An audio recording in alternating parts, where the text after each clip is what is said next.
દર્શક મિત્રો, આપ જોઈ રહ્યા છો વર્ધમાન 24 ન્યૂઝ. વર્ધમાન 24 ન્યૂઝને સબસ્ક્રાઇબ કરો, લાઇક અને શેર કરો. વઢવાણ વાઘેશ્વરી માતાજીનો 43મો સોની સમાજ દ્વારા પાઠ ઉત્સવ ઉજવાઈ જઈ રહ્યો છે. તેમાં 43 ફૂટની ધજા ચડાવવાની છે અને દરેક આખા વઢવાણમાં ધજા લઈને સોની સમાજ ફરવાનો છે.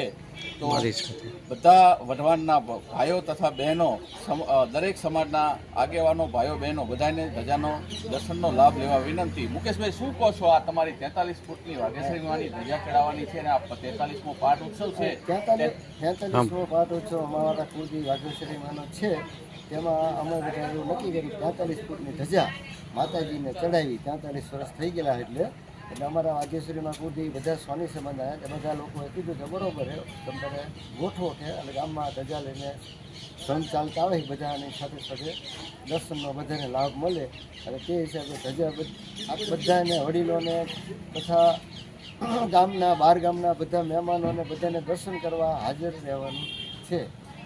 તો મુકેશભાઈ, આ દર વર્ષે તમે પાઠ ઉત્સવ કરો છો, આશરે લગભગ કેટલો સ્વાની સમાજ અને કેટલા માણસોનું આ બધું ભાગ લે છે? આ વખતે તો એટલે આમ તો દર વખતે તો 1500-2000 માણસો ભેગું થઈ જ જાય છે બધા બહાર ગામથી, ગામના, વટવાણના, જોરાવનગર, સુરેન્દ્રનગર. આજે આ વખતે તે 2000-2500 માણસોનો તો બધું શેર છે અને આનંદ ભુવનમાં રાખેલ છે બીજો પ્રોગ્રામ. બધા માતાજીનો હવન છે આવે મંદિરમાં, પછી નવચંડી હવનની બધું માતાજીનું બધું પૂરું થાય પછી બપોરે પ્રસાદ છે, પછી રાત્રે ત્યાં બધો પ્રોગ્રામ છે, આનંદના ગરબા છે અને એ બધો પ્રોગ્રામ છે બધો. એટલે બધાને હાજરી આપવાની છે, માતાજીને સહયોગ આપવાનો છે.